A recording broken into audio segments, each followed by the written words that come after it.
In this video, we're going to cover the residential construction org chart blueprint. We're essentially going to cover which roles to hire, when to hire them, why you should hire them, what they do, what they own, and then how that structure will evolve as your company grows. So we're going to go through this flow chart. We're going to start in the 0 to 500K range, and then we're going to move up all the way into the mid or low eight figures. Keep in mind that what we're going to look at here is going to be more of a recommended structure. If you don't know who we are, I'm Alec. This is Grant. We together co-own Restless Systems, which is an agency that builds sales ops systems for residential construction teams. In doing that, we have seen and put together this video training on how we scale up those teams. So we're scaling them up from the role aspect based around tasks that need to be done to grow the company. And then what we do is we actually digitize that process. So we take how people operate, we put it into a system. So that way it's a repeatable system every single time. But we'll go ahead and jump in. And a good thing to keep in mind too is as we go through this order, a lot of it also depends on where your skill set lies as well. So we have a lot of people who, as soon as they start their business, they should not touch the computer. Don't answer the phone, right? It's just not their forte. They're better managing crews. They're really skilled craftsmen. So some people stay in the project management role for longer. Some people go straight to admin, tech, marketing, all that jazz, and build that structure where their skill set lies. And eventually, them getting out of every role and just overseeing it all. Exactly. The two kind of rules that we look at as we are building out this structure, because keep in mind what we're going to be talking about is kind of like, we don't say there's a one size that fits all, right? Like even Yeah. pricing that we talk about, I might say, you can get a VA for 2K a month. Somebody watching this video might say, well, I got one for 1,200. I got one for 500. I got one for 3,000, right? So keep in mind, this is like a blanket statement of what we've seen at scale. Nothing is going to beat what you see in person in your own market. But the two rules that we look at as we are hiring, basically like tying into what Grant was saying, where he's saying like, look at your skill set. So the two rules that we look at are number one, what is going to remove your next bottleneck? When you hire, if you are really good at sales, obviously don't replace yourself because sales is not your actual bottleneck. If you're really bad with sales and you're really good at the project manager side, that's where you would look at yourself. So that's what we're going to be looking at as we go through this. So the first rule is we want to remove the bottleneck. And then the second item that we look at is removing a responsibility the owner no longer wants. So like, let's say there's a task you absolutely like hate doing.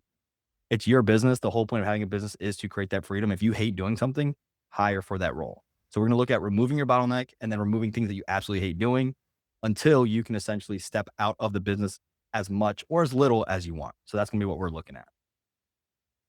I'm going to toggle between two screens. So this is like our org chart where I'm going to actually be modifying this and then looking at the hiring hierarchy, say that 5 times fast, of what we're going to be looking at doing. Again, you're going to see these rates. You might think to yourself, hey, these rates are completely off for where I am.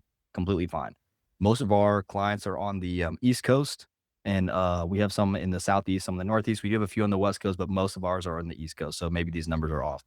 But what we're going to be looking at is essentially using VAs or assistants, marketing coordinators, sales reps, PCs, PMs, CMs, GMs, and operations directors. Again, what we're looking at is hiring as low cost as possible. So let's go ahead and jump in. So stage one is the owner. Like this is like the startup phase. Typically your revenue is going to be somewhere in the 0 to $250,000. It is basically you by yourself.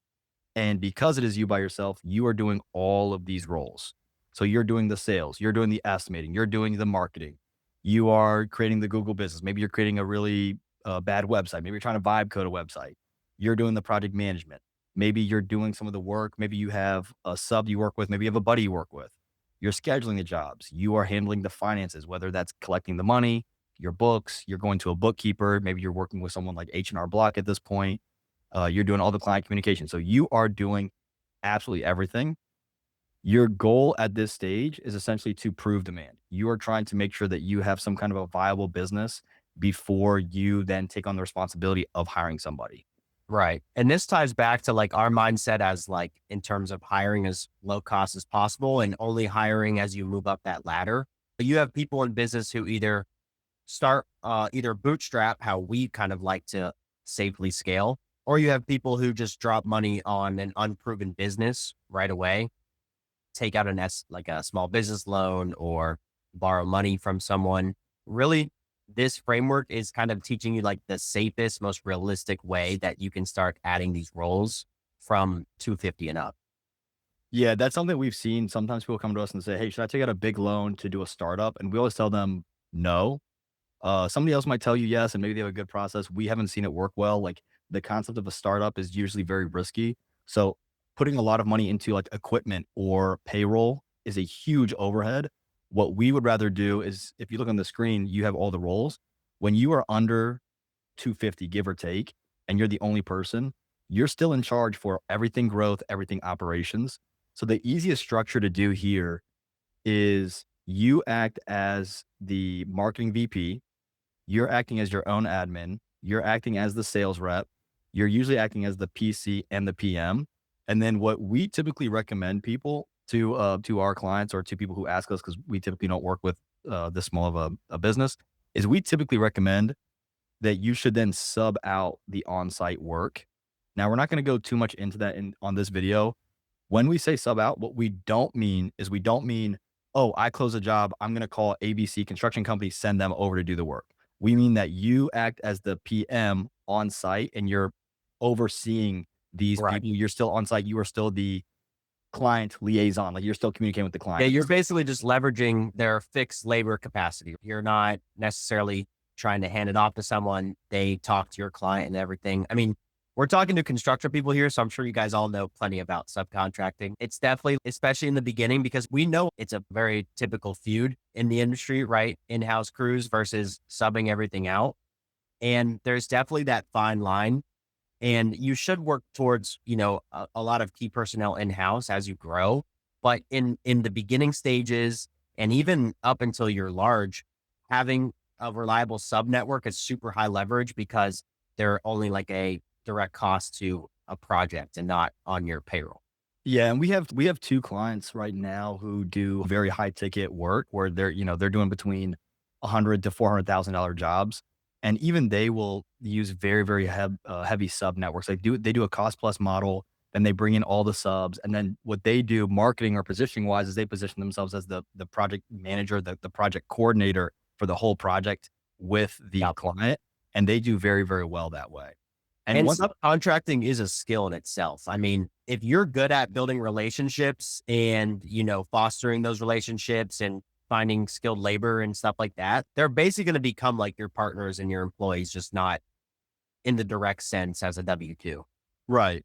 Now, one thing I want to mention before we move on to the next bracket of the 250 to 500 is when I show this chart, and we talk about this with clients all the time, when we say, hey, you're doing all these things, I know right away some people who watch this video, when I say, oh, when you're the GM, you are also the marketing VP. I know a lot of people who are going to watch this are going to say, well, I'm not the marketing VP. I don't do that. We have a few rules when it comes to this org structure. So, number one, you can have one person in two seats. You cannot have two people in one seat. Think about driving a car. You cannot have two people in the driver's seat. So every role has to have a defined person. Number two, every role is always active. So when we see people, we talk to people who are like, how do I get up to the $2 to $20 million range? When we go through this, we hear all the time, well, I'm not a marketing VP. I don't do that. Well, check it out. Whether you are doing that role or not, that position exists in your company. It's just vacant. It's just absent. You just have no one doing it. So if you don't have a marketing VP of someone who is saying, I go to a client, I'm working on their project. I'm going to go introduce myself to the neighbors. I'm going to put up door hangers. I'm going to do my Google business listing for free. I'm going to do Facebook page for free. I'm going to get reviews for free. If you don't have that in your forefront and you're the only person who's running the show, you're just not doing it. It doesn't mean that you don't have a need for that. It just means you're leaving it empty, essentially. We've talked to plenty of smaller business owners, and it's like it really comes down to just because you have this skill set or started a business, you're not obligated to lead flow. Mm, Regardless of the situation, you have to learn these skills to, churn up demand. exactly. And so the goal is as we're growing, when you have a goal in terms of like revenue that you want to do, like right now, if you're watching this video, you might say, I want to get to a million. I want to get to 2 million. I want to get to 10, 20, 50 million, right? 100 million. When you have a goal, it's going to reveal your constraints. So if you're stuck at 200, under 200,000, 250,000, and you look at, okay, how do I get over 250? Your issue is going to lie somewhere in marketing, sales, or operations. There's nothing else. There's no other Right. component that's causing you to be stuck. Now, if we move on to the next one, once you get past this 250 hump, Stage two, you should bring in an admin. So an admin, and we're going to show you how you can find admins. We're not going to go too much into it, but we'll touch on it in a moment. This is around the 250 to 500. Again, give or take 50, 100,000. Your cheapest leverage. So again, we're looking at the cheapest hire that will give you the most amount of leverage is an admin VA. So when you have the admin VA, what this removes from your plate is this removes scheduling, CRM updates, paperwork, maybe some permit tracking, a lot of customer communication, especially on the lead side. We're going to show you there's actually two admin positions. You, as the owner, are still going to own sales, estimating, and project management work. Now, why do we hire for this role first? We've seen a lot of times where some companies will be a sales oriented and they bring on someone to do PM and they'll partner up. We'll cover that. We see sometimes where someone is flipped, they're doing sales and PM. They'll bring on a sales guy to go over to PM. Again, same situation. We will still cover that.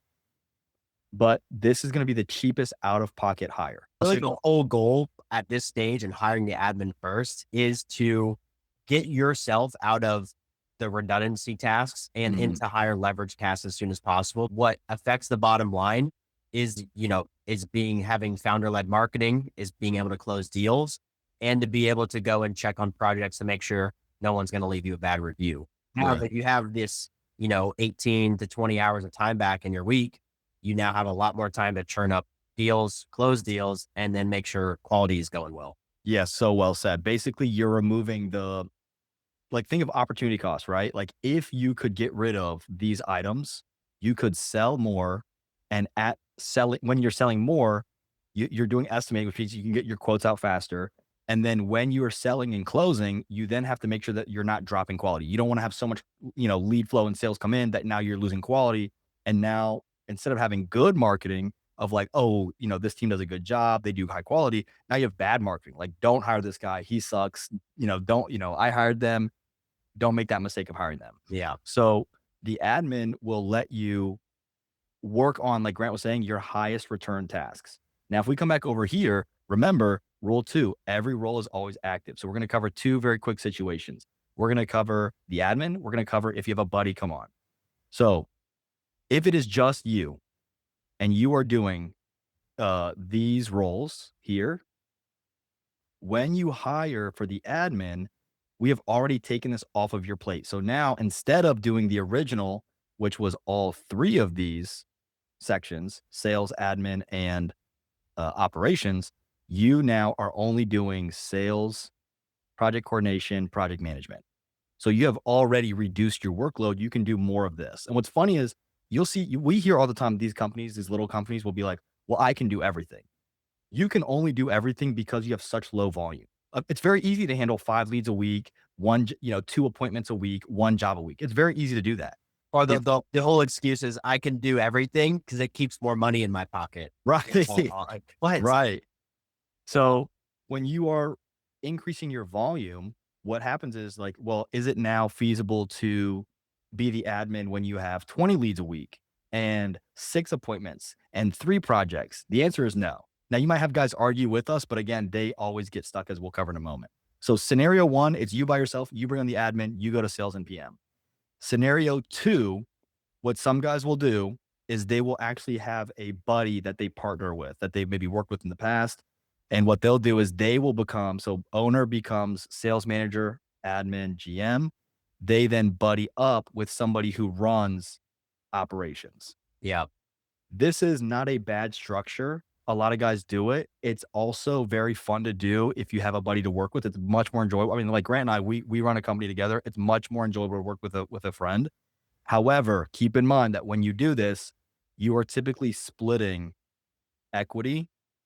So you're doing like a 50-50 split versus the previous scenario, which is when you have 100% retention and you're paying somebody out of pocket. So while this is going to be cheaper in the short run, you are going to pay in the long run having that equity split. But if you have a good friend to work with, this can be a lot of fun to do. Right. Right. Yeah. You have that ownership split. Have to bake in 2 salaries just off ownership. That's not even including employees. But I'm sure if any of you getting into partnerships, you guys are pretty much already aware of how a partnership would entail like this. Yeah. And then all you would do is if you're in the situation, then your first hire, still your first hire, technically speaking, is going to be the admin. Yeah. You're just doing an equity split here. Now, one thing I want to mention before we move on is that while your admin can do, as we come back over here, some of your scheduling and permit tracking and customer communication with active projects, eventually over time, that's going to be shared to your PC, who is going to act as an admin under operations. So your admin here is like more of your growth admin. Your PC is more of your operations admin. People get it kind of mixed up when they're thinking about an administrator. They think that everything that involves a computer should be thrown on their plate. Mm, It's not as simple-minded as that is. It's basically, even if you had that partnership split where someone was more an operator and the other was more of like the front facing, lead follow-up, marketing, all that kind of stuff, it's still going to be the situation where the admin is going to fill in those redundancy tasks so that equity owner can do the higher leverage things like the content exactly. and working on the processes and stuff like that. Exactly. So once you get past this leverage here, this 250 piece here, you have your admin. The next cheapest leverage is your marketing lead gen. Now, right away, I already know somebody's going to say, well, my word of mouth took me to 1 million. Again, this is like, we're talking blanket statements. If your word of mouth takes you to 1 million, you would essentially swap marketing with sales and you'd bring on a sales rep. So Yeah. this is where it depends on where is your actual constraint. So if we come back to our flow chart, you've now hired for an admin. You are doing the rest. What we're talking about hiring next is a ads manager or a sales rep. Now, this doesn't have to remove you from sales because you as the owner should always be involved in sales to some degree, at least until you're getting into like the low seven figures. But Right. you're essentially picking which one of these to hire, and it is based on one of two items, or actually based on only one item. Am I getting 20 plus leads a month at that low end?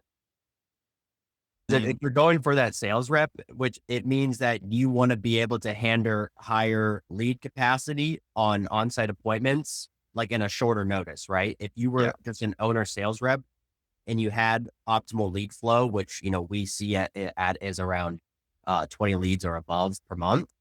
When you bring on that added sales rep, instead of, having all these people that could drop off waiting X amount of days or weeks to get an appointment with you, mhm. you can now double that capacity just right off rip. Yeah, it's all about reducing those loops. So like if we look at like if it takes you 2 months to get 20 leads, you want to compress that down to getting 20 leads in 2 weeks versus 2 months. Right, exactly. It If you all goes have back to the constraint. exactly, yeah. If you have like, let's say you have 20 leads in 2 weeks, but you can't get to the meetings, and like Grant is saying, you have to push your meetings back, that's going to affect your conversion rate. So to Right. compress how fast you get to them, your sales rep comes in. So for most people, though, what I will say for most people is that unless you have really good marketing, typically to push into it, you want to go with your ads manager. When you do this, here's the little trick. Here's a little caveat. You want to market better ticket jobs. Now, this doesn't mean you have to go and do a lot of money. What's funny is that we've actually seen companies who have an average ticket of above 80,000 typically struggle to get past 3, 4 million because it's so much harder to handle on the op side. Well, we've seen the sweet spot, and Grant, tell me if I'm wrong, but I think from what we've seen, the sweet spot, if you want to get to really, really strong, like 7, 10 million very quickly or relatively quickly, is usually that like 11 to 40K range. Yep. It's kind of the same the concept on how roofing company how you see so many very high revenue roofing companies is because they find this medium in terms of what they deliver, which Mhm. in their case is a roof, right? There's a very, you've seen those guys, they can knock one out in 3 days. Yeah, right. So yeah, definitely those 11 to 40K we've seen it's a very churn and burn service, but it's still not low enough to where you're hindering quality or that the jobs aren't high ticket or a good margin.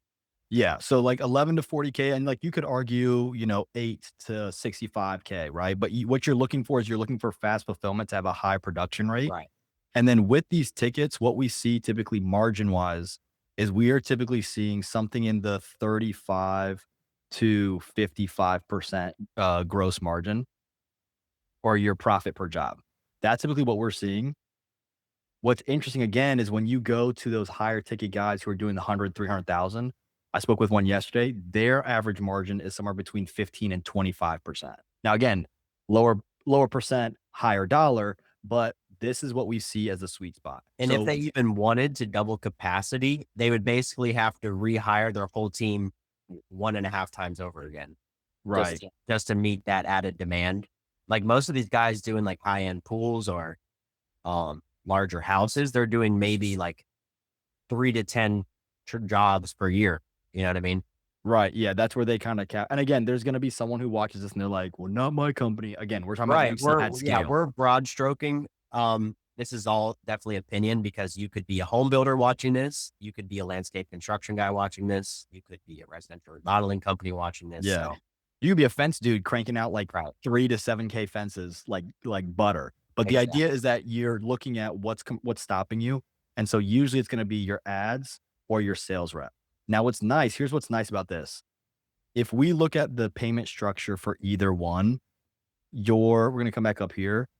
You can start with an outside, so hiring an ad agency for about 3K a month. Now that 3K would be like between 1,200 to 1,500 to pay them to manage the ads, and then another 1,500 esque to run the ads daily, trying to get that ad spend as much as you can with marketing, especially advertisement, which is paid marketing, usually on Google, Facebook, billboards, flyers. Whoever can pay more is usually going to make more. So just keep that in mind. Now, if you go with a sales reps, usually what you're going to see is you're going to see like a 5 to 10% commission, depending on what they're doing, sometimes as low as 2.5% for your really high ticket stuff. If you are talking about this mid ticket that we were talking about, we'll give you a little tip. What we typically see is a 2 point difference. So what that means is we will typically see someone say, hey, it's 7% commission on leads that the company gives you, or 9% if you drop your own leads. And the reason they do that is to incentivize them to door knock on the neighbors, to drop their own leads. I'll pay you more and you're saving me on my marketing costs. So we've seen 7 to 9, we've seen 8 and 10, we've seen 5 and 7. So we typically recommend a 2 point difference. Again, 7 if I give you the lead, 9 if you get it yourself. And then let me erase all this and we'll move on. Boom.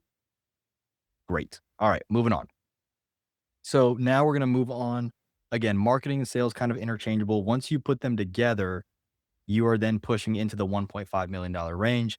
Again, when you hire the marketer, you've essentially removed the lead generation burden. Now, one thing I want to touch on is that the marketer that you hire is not the marketing VP. They are the ads manager. So what does that mean? I'm gonna circle everything in red that you're doing, that you as the owner are doing. So you are the ads manager, you are the sales manager, you are one of the sales reps, and you are the project coordinator and project manager at this point. When you bring on the ads manager, you are still, I'm gonna erase ads manager because that's who you're hiring. You are still the marketing VP. What does this mean? This means that you should be talking to your ads get team once a week minimum. In that once a week, they should be asking you, do you have more content? How is the leads coming in? What does your lead flow look like? Is the lead quality good, bad? Have you closed anybody? They should be checking in with you no less than once a week. Because simply put, an ads manager is simply just managing the channel that they're running advertisements for you on.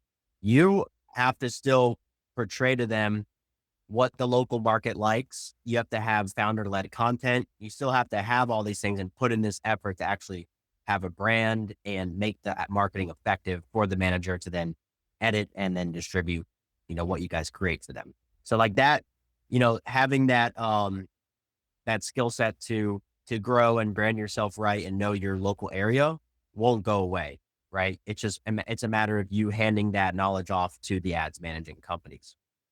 Correct. Yeah, a lot of guys like the big thing that we are want to clarify in this org structure is just because you hire an ads manager does not mean the ads manager is now going to own you making money. They're Right. going to do what you pay them to do.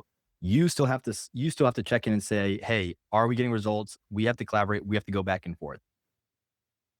And better yet, what triples um an ads manager's results is collaborating with them on ideas too. Cause you, like I said, again, you're the one who knows all the key landmarks in your town. You're the one who knows the average demographic and age and job history of your area. Right. So Yeah. like if you guys can become collaborative and you have that kind of insight, it's just going to make your marketing that much more effective.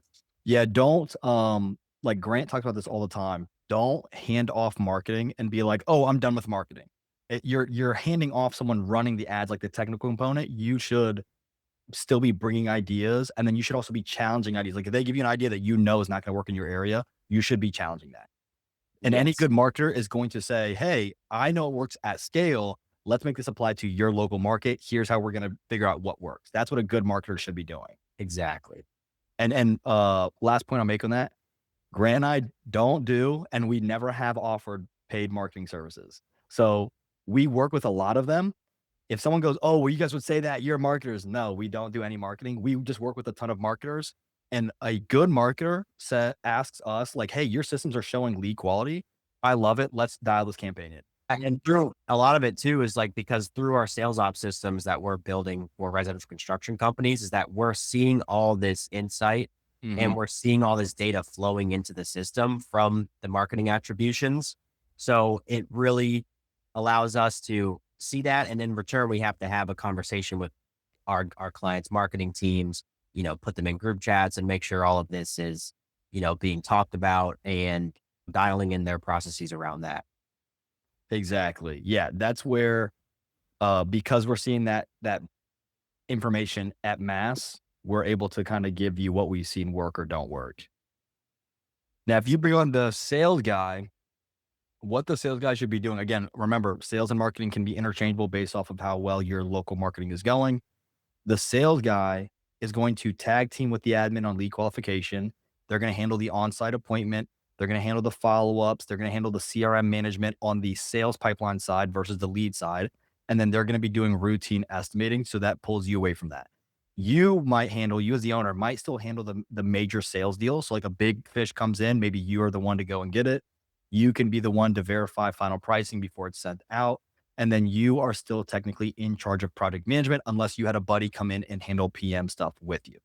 Now, the goal here is that you as the owner no longer needs to handle every single lead coming in, right? It goes to the admin, and then the admin is doing some qualification with the sales rep. The sales rep is then coordinating when the on-site appointment is. He or she is then going on site. They are then sending the estimate. They can run that by you.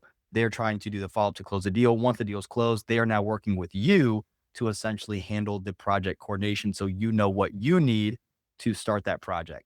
So at this point, you are only doing the sales manager, marketing VP, project coordination, and project management. So you can see already how much stuff we're taking off your list. We've taken off ads manager, we've taken off admin, we've taken off sales reps, and then you are using some kind of sub team. So you've taken all these off. So look how much we're already reducing for your workload.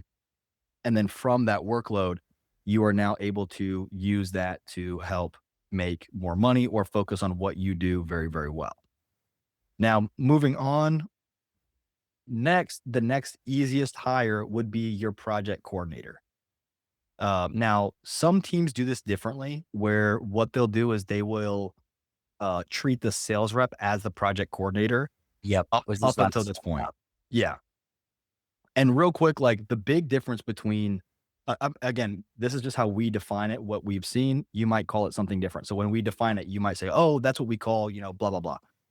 The big item, you can see the structure, is that your PC is essentially the admin side for the projects. Correct. So what happens with the sales rep is they close the deal and there's this big, not big issue, but there's an issue here. We have to hand off the project from the sales rep to the operations team. And so we call this the project handoff. And usually there's a headache. So there's usually a project handoff headache, right? Sales to operations headache. So what the PC does is the PC is coordinating with the sales rep to figure out the timelines, like what do we close? Once it's closed, like once the job has been accepted, it's getting your material list, maybe your vendor list, maybe your subcontractor scheduled. It's Exactly. everything you need to then hand over to the project manager who's involved with that process that project manager, he or she is then taking over the actual on-site once it kicks off. The PC is basically getting everything ready with the PM to kick off. So like job packets, material list, plant list, vendors, scheduling, permits. That's what usually we have seen do well in a PC role. And you might be thinking to get around this part of growth is to merge the two administrator roles. But we'll tell you right now, that won't go well at all because just from a time standpoint, you would take the front end administrators away from lead capture and setting into project coordination, which, would just fragment the office and make nothing move fast. Yeah, and then some people might try to merge sales reps with PCs. In the beginning, it worked. At scale, it does not. Why? Because if the sales rep is running around doing PC roles, you're pulling him or her from a direct cash producing role. You want Yep. him or her selling nonstop. We have a client we told this to. We said, hey, you want your sales guy not doing the op stuff because if Right. he can sell all day, you're gonna hit 250, 350 a month with one sales rep. When you start diluting his time, you're going to limit yourself down to 125. I would much rather one sales rep be doing somewhere between 200 to 300,000 a month, having that extra flow at 35% margins on the low end. You can afford a project coordinator for between, it depends on where you are, but typically we see PCs between 5 to 10K a month. You can more than do that. Exactly. And the gist of it is that you want hyper focused, skilled people staying in their lanes at all times. What you're trying to get and acquire out of that hire in the first place, right? Yeah. And Yeah. what we have seen too is that we've seen companies try and basically get away with using sales reps for other tasks in their business, and you see them churn. You see them leave the company because they're like, "Hey, I'm making money off the bottom line of deals I close." And because all this time is now being allocated to me not closing more deals, I'm just going to leave and find a different position because you're putting me into a role that I'm not being paid an hourly wage for or a salary for. Yeah. And so one of the big things that we see all the time is when you're getting, especially around this, like, especially around the $1 million mark, whether give or take quarter million, especially around the $1 million mark, we see this all the time where these guys go, I don't want to spend more to grow. Like, I want to grow, then I'll scale. It's not possible. You have to build the system to grow. I'll give you an example we use on our calls with clients all the time. You have two, like, let's say you have a horse, right? This is a quote from Henry Ford. He says, if I wanted to give people what they wanted, I give them a faster horse. So you have two options. You have the horse and you're trying to find a way to make it faster. You're trying to squeeze every juice out of making that horse faster, or just build the car, just build the truck. Think about what's going to be more convenient for cross country transportation. There's a reason why trucking is a whole industry. I don't see horses and carriages Totally. unless I swing by, Pennsylvania. So the scale, once you have the scale, once you have the truck that can transport or the train system that can transport, you're going to make way more money than the horse and carriage. Stop trying to make the horse and carriage smoother. Get the truck, get the train. Like, stop trying to Exactly. be cheap, because what happens is when you're cheap, and we see this all the time. Again, you don't have to take our word for it. When we see the general manager is cheap, the sales reps, the project managers, they dip because they're looking to Right. have a company that's growing that can pay them more. If you start, silencing your sales rep, not only giving them more work, but if you start like limiting their growth, the only way for them to make more money is to leave. I think even like a cool question you could ask yourself too, if you're finding yourself like in this habit of being cheap and not wanting to get to that next level, adding costs and whatnot, it's like, would you rather make 60% of 500,000 working 90 hours a week, or would you rather make 10% of 15 million working 2 hours a week? As your end goal, right? Yeah, right. It's and that's something like Like this is that's just, but that's the point is to that is that that's the logical answer. But people, yeah. the reason people aren't going that direction is because they're not even looking at it like that in the first place. Yeah, and we have talked with a lot of guys. Like when we first started Restless Systems, and we were like talking to anybody we could, we met a lot of guys who were like, "Hey, I have a 3-man show. I'm very happy in life. I don't want to grow." And to you guys, go like, "Hey, if you're happy, that's all that matters." Well, you know what I will, how a way I will counter that, and because I've seen it too many times, is Mm, the fact that they're like, "Oh, I don't want to grow. I don't want to deal with all that." It's like, you're like, if you build correctly, your life actually gets easier at a larger scale. And yeah, yeah, that's a good like, point. That's a good point. you Well, know? we met that one guy. I don't know. I'm not gonna say his name, but we met that one guy who loved design. You remember he used to like. He's very good at Yeah, yeah, design yeah. work, but he was one who was like he was just in love with being on the job site. You're like, hey, I'm not gonna Right. argue with that. Well, like, oh, no But shame to you. but to what you're saying, like we've met a lot of guys who will say they're happy, but really it's just them saying, I don't want to deal with that pain point. It's like, well, it's because you're not looking at this org You're not structure. looking at it correctly. You're Yeah, literally not gonna be like, look at, like, some whatever, you can think of some affluent, rich person, like Warren Buffett, all he has to do is eat cheeseburgers all day. Like, you know what I mean? yeah, right, right. He has the structure in place. That's He exactly what we're trying to controls, like, cover. trillions of dollars. Yes. So so when you have your PC, what you're doing is you're removing scheduling support, material ordering, permits, documentation, vendor coordination, job packets, yada, yada, yada.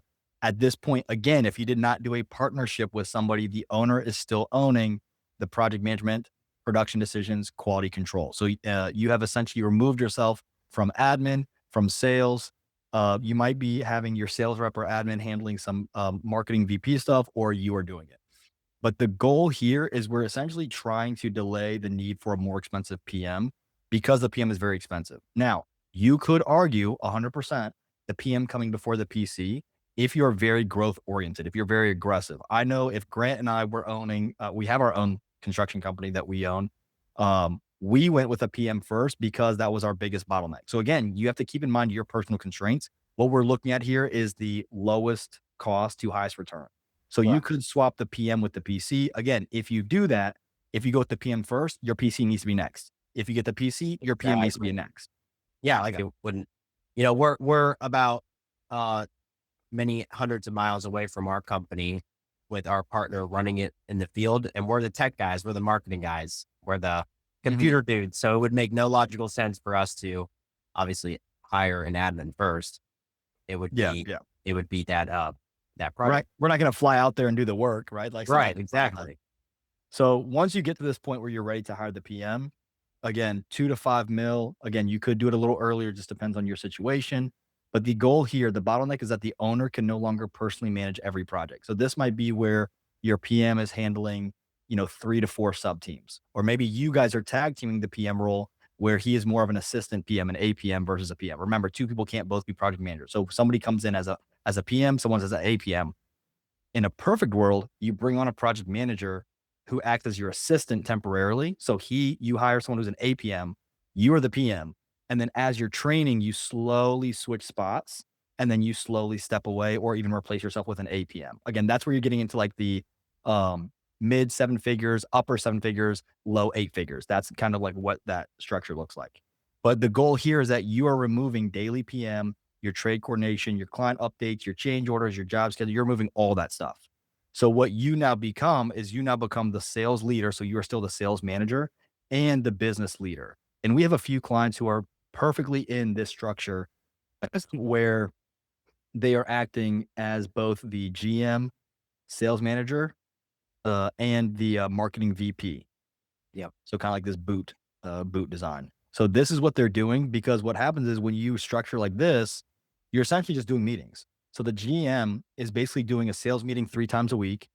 He's doing a marketing meeting once a week, and then he's doing a PC or a project meeting once a week where it's a little bit longer. So usually the sales meetings are like 45 minutes. Your marketing is 1 to 1.5 hours, and then your project meeting is usually like 2 to 3 hours. And this is where what you're doing is you're going over all the project, making sure all the teams know what they're doing, the job packets, everything is structured. You do it once a week, and what you're doing is just getting everything ready for the future projects. And then you might have a separate meeting with just the PM and PC where you're doing some job costing. So job cost analysis, what went well, what could be better. Usually what we do there is we also involve the sales reps because they're going to do a market analysis. Like, hey, why did they like working with us? What was the experience? Let me get content. Let me get photos. Let me figure out our demographic for our marketing. So that's where it starts getting a little bit more fun, a little bit more technical. We'll cover that in a separate video. So that way this one's not like 10 hours long. But this is the first critical milestone where you become the owner who can stop being the operator. So when you hear owner operator, the owner is essentially in sales, in project management, in project coordination, in admin. If you can get those 4 things off of your plate, you now are a true owner because you have something generating you leads. You have someone handling those leads. You have someone setting the appointments for sales. You have someone closing the deals. You have someone handling the sales to operations handoff. You have somebody owning the project side to make sure that you are getting consistent 5-star reviews. You are now essentially free. So from here, you can choose your path. So at this point, this, in our opinion, this is like you've made it. At this point, you can choose where you go from here. Not every owner wants a larger company. Some people want to be fully independent. Some people want to go from that 5 to 10 mil up until like 20, 50, 100 million, right? Right, for sure. A lot of biases in this video, so Yes, there's every a lot of buys from what we've seen. And what we're recommending is you will have different coaches and different content creators and different businesses say what they recommend. We are saying what we have seen work. We're not saying what we've said, we're not saying what we've coached people to. right, We don't coach. We're not trying to pitch our services. We haven't even talked about how we create our systems. right. Like, we're Our just talking goal about what is works. yeah, exactly.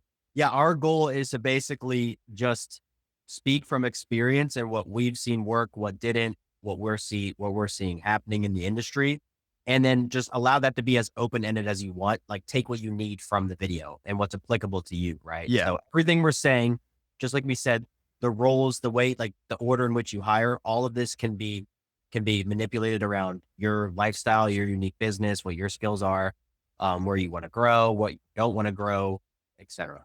exactly. Yeah. So the path A is freedom. So, or quick freedom.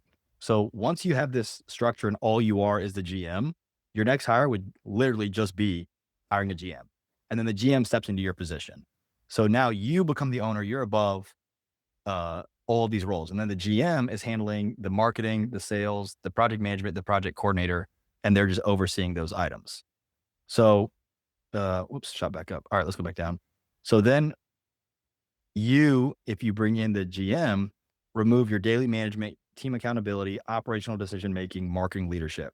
The owner becomes the visionary only. So vision, strategy, major relationships, final authority.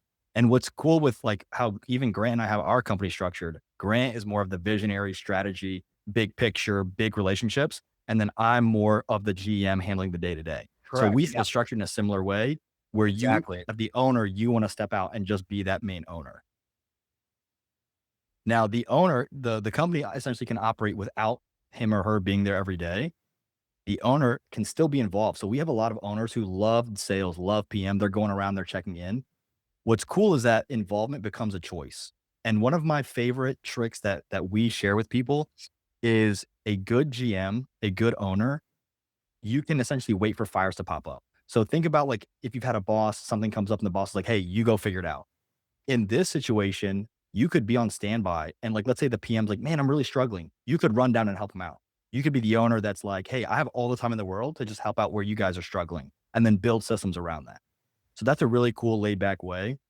Plan B is more growth. So if you go more growth, you want to increase your production capacity. Your next hire might be a construction manager with PMs under him.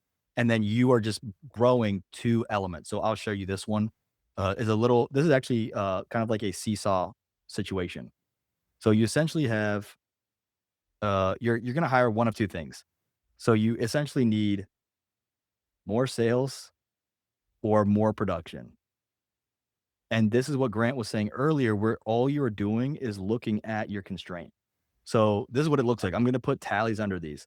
So it's like, man, I have, and then also it's increased lead spend. So watch this. So it's going to be like this. Hey, I could close more deals. I can handle more work. Great. That's a tally for increase your lead spend. When you There you go. increase your lead spend, what's stuck now? Sales or production? Well, we increase leads. I can't make it to every appointment. Okay, that's a tally for sales. Hey, you're Exactly. closing. Can you handle more jobs? I can. Great. Let's go back to more lead spend. Can you handle more sales?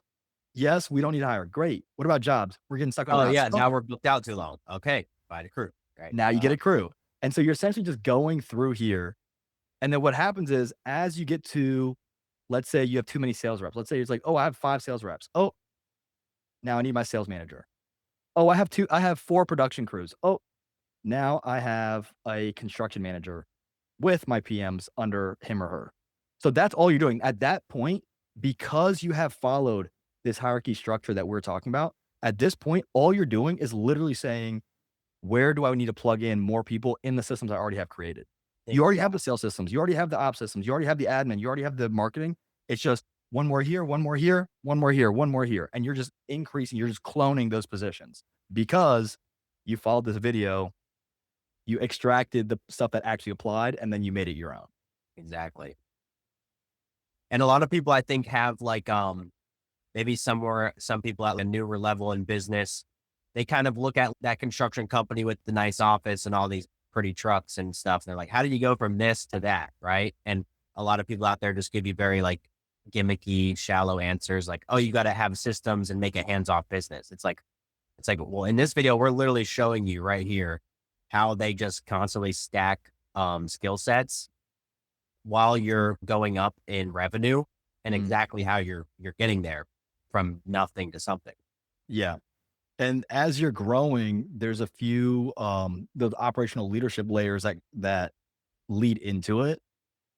That helps essentially like what Grant's saying, add those layers to stack up and Right. basically grow with intelligence. So Because that's I why they're think not when you don't have the context or know how these big companies are doing it, you're like, oh, they obviously, took out some massive loan or have some Mhm. huge credit line. It's like realistically, if they're bootstrapped, they followed a similar process to this by, stacking skill sets as revenue increased. Yeah, this is not like, content wise, this is not us saying here's what we think you should do off of imagination. This is like, here's what Yeah. we've seen the big guys do. Now you can go copy them. Right. Exactly.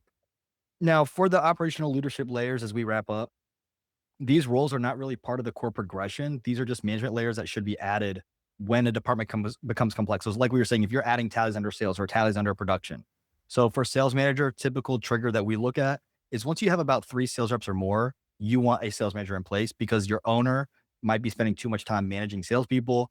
You might lead to inconsistent sales process where everybody is doing their own thing. And then your forecasting and pipelining management might become a little difficult. So you want to bring in a sales manager. What we recommend is hiring somebody in-house who already knows the process. Typically, it's your best sales guy, having him clone more people just like him or her. Um, Before a sales manager, you can look at, like I was saying, that lead sales rep, having that top guy be in charge of like, here's what I do. When you do that, there's a lot of literature and content you can read. Make sure that your sales guy is not training bad people. Like, don't have your best sales guy wasting time with the worst person. Your best Yeah. guy should be sharing his or her stuff, her tricks, and then only keeping the best ones and cutting the rest. Now, sales manager owns, and that's something I want to mention. We use the word owns. If you tell people what to do and give them tasks, they're always going to come back to you. Oh, I have a problem. How do I do it? Or what do you want me to do now? What do you want me to do now? You want to Right. own the outcome. Right. So your sales manager owns recruiting salespeople, training, sales meeting, pipeline reviews, CRM accountability, forecasting, sales process improvement, performance management. This is Yeah, what we some people make the mistake of treating everything like a checklist, but if you're giving your employees like, "Hey, you own this component of the company, right? Do what you must and give to me and provide me like the best possible way to achieve this outcome." yeah. And then what happens is when you have them take ownership, you're not telling them do this, do this, do this. You're saying, hey, here's what we're trying to achieve. What do you need from me to do that? Exactly, exactly.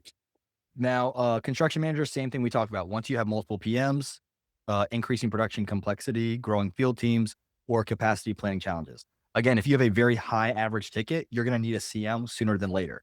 If you Mhm. have a lower average ticket, you can delay that, have multiple PMs reporting to the owner directly. And then GM afterwards, because you went with more growth over complexity.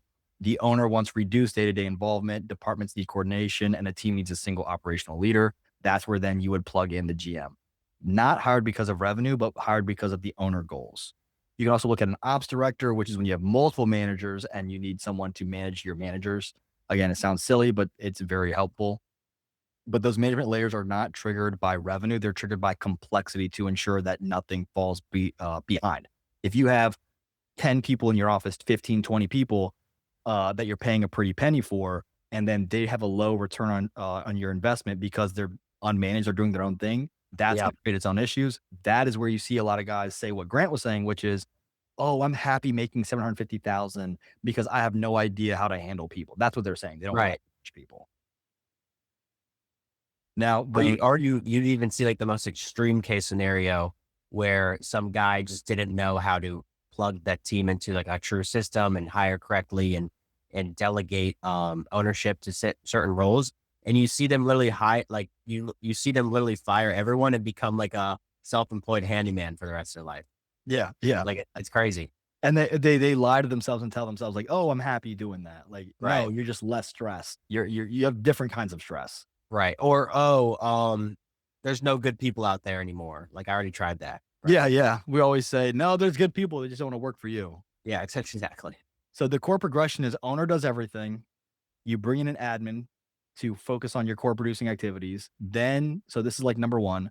Then you're looking at marketing and sales. So we're going to say 2A, 2B, since this is interchangeable. Yep. Then you're looking at project coordination, project manager. This is like 3A, 3B, again, somewhat interchangeable. And then from here, you're getting into the more advanced hiring structure where it should be based off of your constraints. Freedom path, you after PM, you're outsourcing the GM. Growth path, you're trying to get so many projects, so much cash flow in that you're usually bringing on a sales manager and a project manager, then a construction manager, then a general manager. And your operational leadership based on complexity, not revenue, are sales, construction, GM, ops. Do not hire somebody for the sake of hire. Like Grant was saying, when you look at those big companies, don't go, well, he has a sales manager. I need one. No, Right. when that Yes. constraint exposes itself. Exactly. Now, the final principle is the owners should not be the full company, right? Like, I'm not trying to tell you how to be the full company. I'm not trying to tell you how to run your company, but the owner cannot be the whole company. Like, owner operator is not a sustainable model at scale because at some point you're going to hit, let's say you get injured, old, sick, you want to take a vacation, right? So, owner operator is not scalable. At the same time, we're not telling you this is how you have to run it. This is just showing you how you can use your own brain, take what we've given you and use that to Right. build your own structure. You might want a bigger company. You might want a better company. You might want a small company because you think you can't get bigger. You might want a small company because you honestly like a small company, and that's fine. Right. Those are And the all your framework and how choices. and the framework and what you take out of it is still applicable to your goal. So it's like, Exactly. it's really just a matter of how you want to interpret it and apply it. Right. And so when you go to apply this structure, you can see here the best hire is not necessarily the highest level. It's not like, oh, bring in this big guy and then you handle it. I don't know how to do it. Hmm. It's usually the lowest cost role that removes that bottleneck or Right. responsibility at the right time so you can focus on doing what you and you exclusively are good at doing, which is growing the overall company. Right. Like, yes, find the best talent, but within the constraint you identified. So it's like, so you're not just hiring at random and it's not the right season for that person you just brought on. Exactly. Now, what we do, if you've made it this far in the video and you're wondering like, well, how does Restless Systems plug into it? What we do is we build sales ops systems focused on this green section right here. So we build sales ops. What we're doing is we're creating a scalable, repeatable, digitized sales process so simple that you could plug a middle schooler into it that is going to help you increase your sales of leads that are quality, like quality leads you want to work with at the margin you want. So we're giving you a full marketing report of what your marketers are generating to see the lead quality. We are building digital systems for your admin to use, your phone systems, your email systems, the exact messaging you want to give them. We're building the systems for your sales reps on site. We're doing nurture sequences. We're doing all the technical that helps you close more deals. And then when you close them, we're even helping you hand those projects over to your ops team. So your project coordinator is very happy, creates a checklist, integrates into any API friendly CRM, and essentially helps you increase your sales over time with very, very nice Right. condensed feedback loops. Yeah. And just like we were talking about how, org structures at scale, it's like this is the kind of infrastructure you would you would plug a team into to create that coherent organization, right? Because what we see a lot of times, especially in the sales component of these operations, is that everything's fragmented. They're not plugged into a system, so nothing can be tracked, and that they're all running their own approach, right? And so Mhm. no one, and then so first concern is that nothing's being tracked, right? But once you can eventually identify the main sales constraints through everything being tracked, that's when you can your sales operation, your sales process coherent across your whole team, which will just increase, your results across the board. Yeah. So when you basically what we were saying is if you can track what you're doing using actual good processes that you've established as you grow, you can then improve what is tracked. And if you can improve what is tracked on a shorter timeline, so a lot of teams wait like 3, 4, 5 months, 4 years, 2 years before they change anything. If you can improve what's happening on a weekly basis, you're going to make more money in less time. You're also going to Exactly. avoid your marketing waste. So if you hire a marketer and they're like, I send you leads, they're good leads. And you're like, no, you don't. And like, yes, I do. We want to figure out how we can convert as many leads as possible. We want to figure out what's your best marketing channel. We not just Facebook or Google. That's way too broad. We're talking about like the specific ad sets, the specific ad campaigns. Like I know if I run this specific ad at this specific time, I'm making more money. So we're And looking a at big thing too is now, and because everything is happening, like no pun intended, in a systemized manner, now the sales are scalable too, right? So right now because you you're can just repeat cloning the what same works. process, right, across a growing sales department. Yeah. So you clone or duplicate what you know factually works, not just based off of your gut or what you think. You know for a fact this ad set's winning. This sales rep's crushing. This sales rep sucks. You could know it's better to send this sales rep for a residential fence job. This guy is better at closing the roof. This guy is better at closing at the patio. Like you would know all this information. So that's basically what we do. Yeah. But if you want to learn more or if you want to talk about how sales systems or sales ops would improve your operations, you can book a call with us in the link below. Otherwise, we will see you in the next video. If you guys have videos or topics that you'd like us to explore, you can comment them below and we will try to make a video on every topic and or comment that we see. But thanks for watching and we'll see you guys in the next video. Take care.